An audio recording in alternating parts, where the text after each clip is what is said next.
quite a few of you sent me messages asking what guns are worth owning. So I had to think about that because it's a complicated answer. But in particular, one of you wrote me, and I wish I could remember your name, that your gunsmith told you that no polymer gun will have collector or lasting value.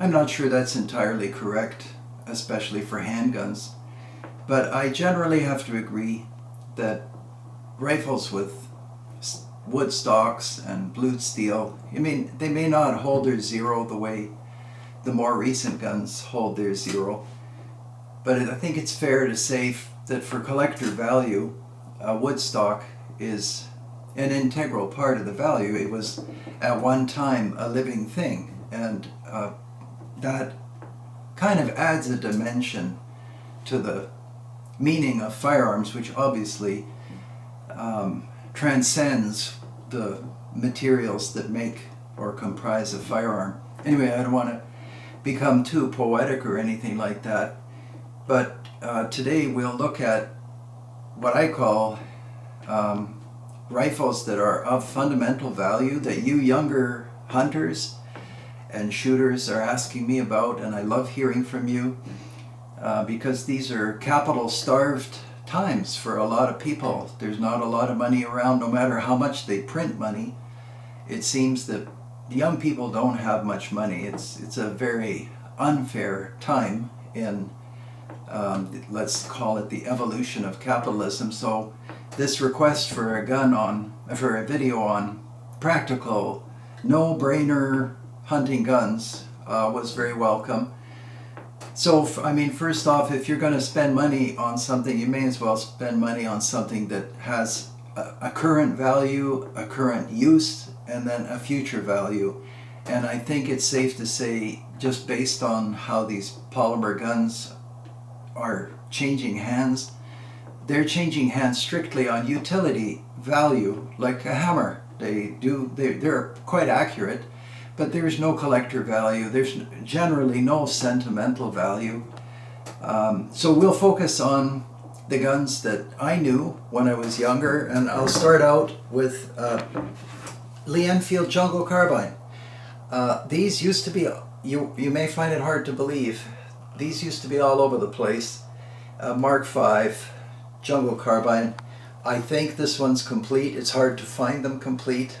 The way it used to be was you would go out and buy a perfectly good war surplus rifle like this 303 Jungle Carbine, which is to this day an entirely acceptable, functional, in a way perfect hunting rifle. You don't need to make it lighter.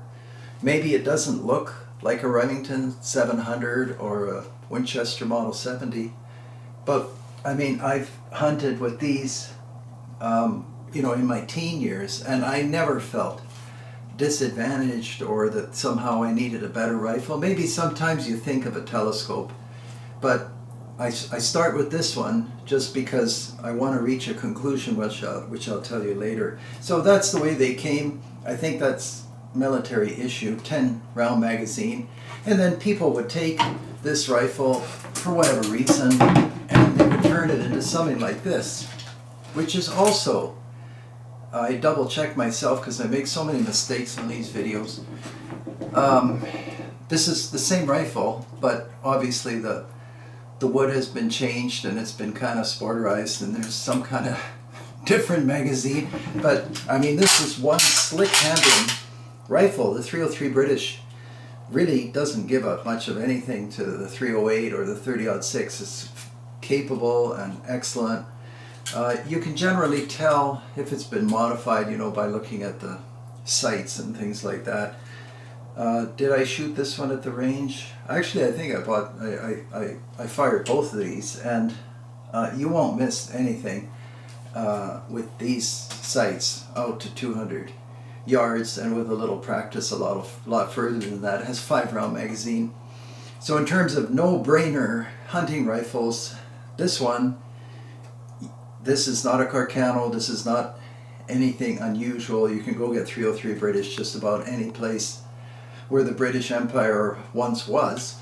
and a lot of places aside from that, and you're off to the races. You can do whatever you want. 303 British, Sporterized jungle carbine, I don't know. I see these all over the place.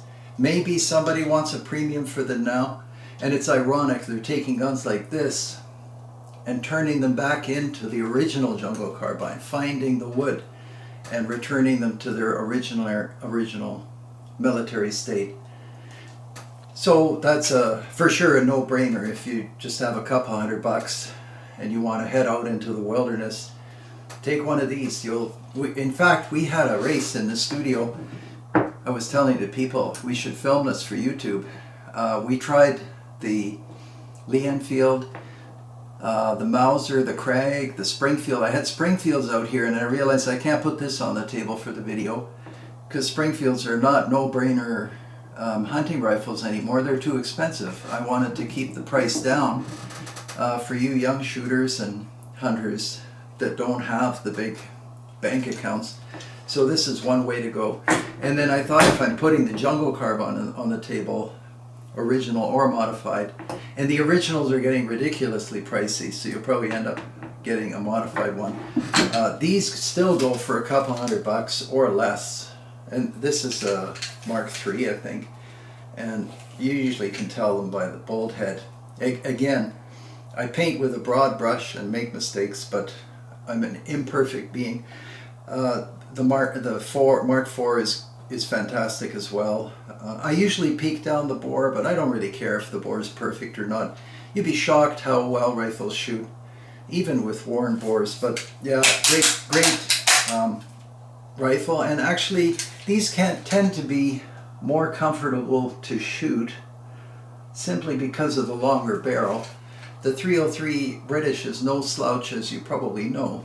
So, I mean, if you're trying to think about how it is, just imagine you're shooting a 308. So 308 with a 20-inch barrel or an 18.5-inch barrel, it's going to let you know it's there. But these are excellent. And then after this, it was a total free-for-all. I went into different vaults. I have different SKSs.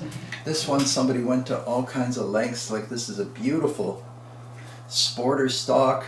SKS is, I don't know, gun shows $150, $250, new maybe $299. I don't know. They're all over the place. Do they ever not work? I don't think so. But that's 7.62 by 39, removable magazine, pluses and minuses, possible jamming, although I've never seen these jam. But again, it's not a 303 British or a 308.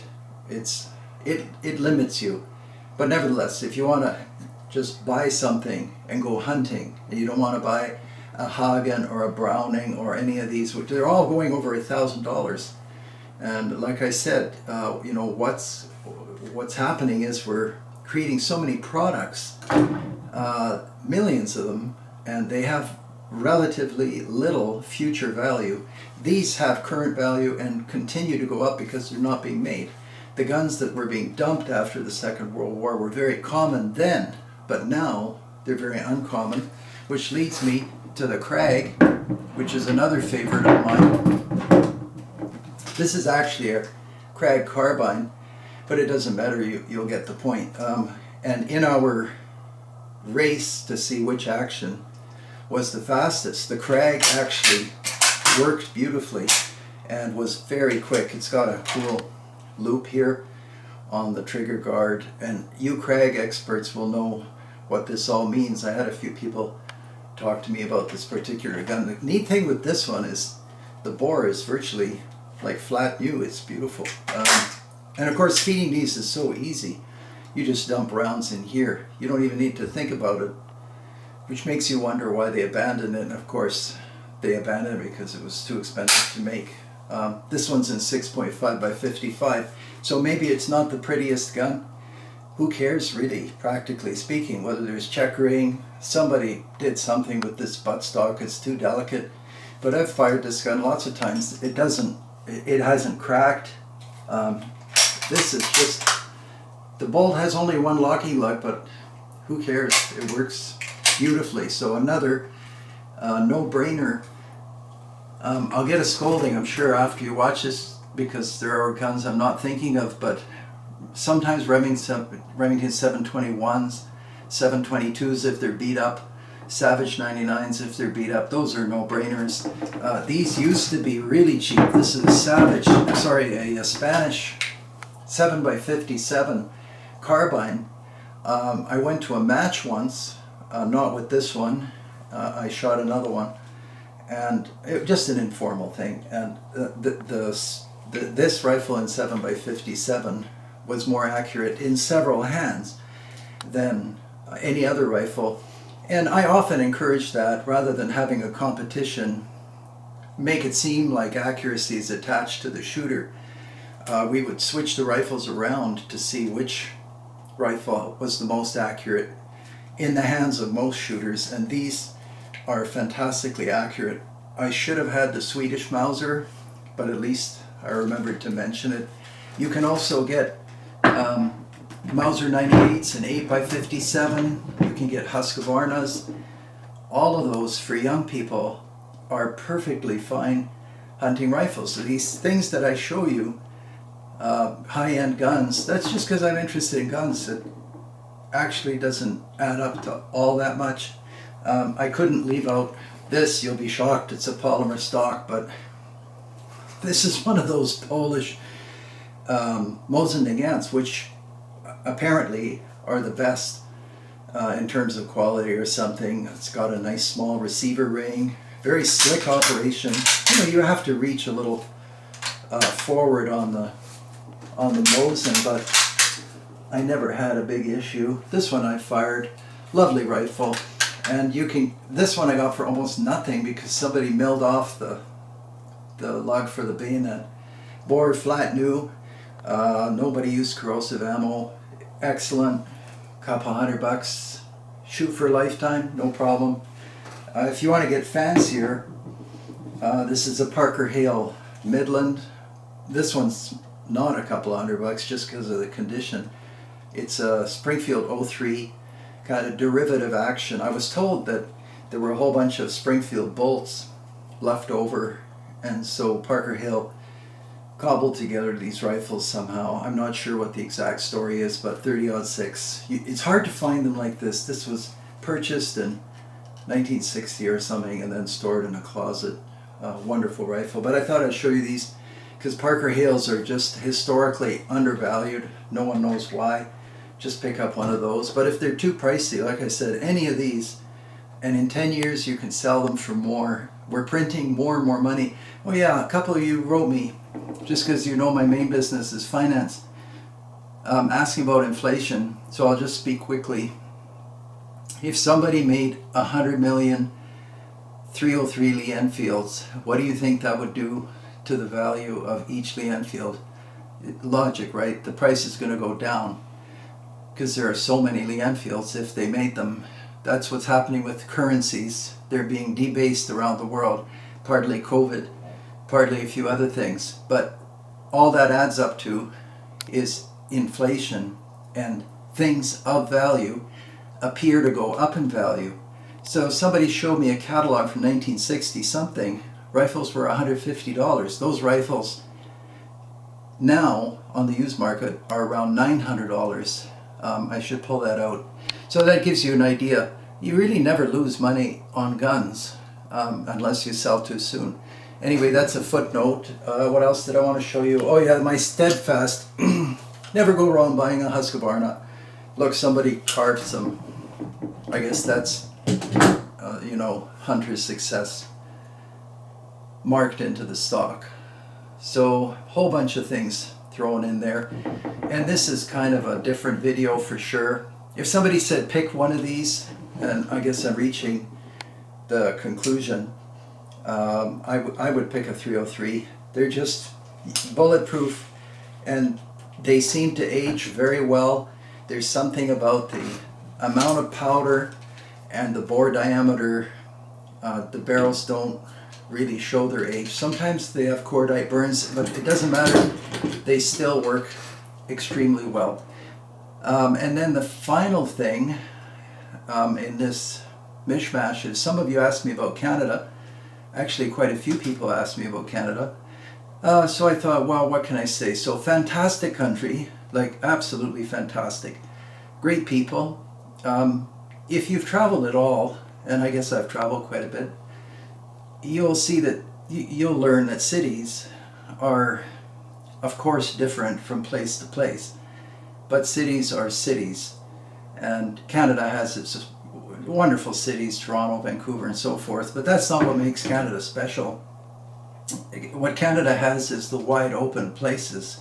And I think that there are other places on Earth that also have wide open places, although I haven't, visited them. I think it's getting difficult to be truly alone in the United States and in other countries, but in Canada, with something like four people per square mile, it's not difficult. And I've been in places in Saskatchewan and further north in northern Manitoba, Northwest Territories. I mean, I think I can't speak for Russia or Vladimir's land there, but it's one of the last best places on Earth. Truly wild, just great people, and yet law and order, British common law, all the things you would expect. So, unfortunately, there are some bad things happening or supposed to be happening with firearms.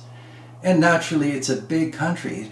I think Canada has as many people as California, and Canada's maybe the second biggest country on Earth. Anyway, a lot to think about, but just fantastic. And I can't really think of a negative to Canada. So those are my remarks on that country. And that's about it. Somebody scolded me for giving my closing remarks, so I'm just going to leave them out. You know what it takes to survive on YouTube. I need help. And there isn't much help out there, but you know what to do to give me a little bit of support. Thank you very much, and we'll see you on the next video. Take care.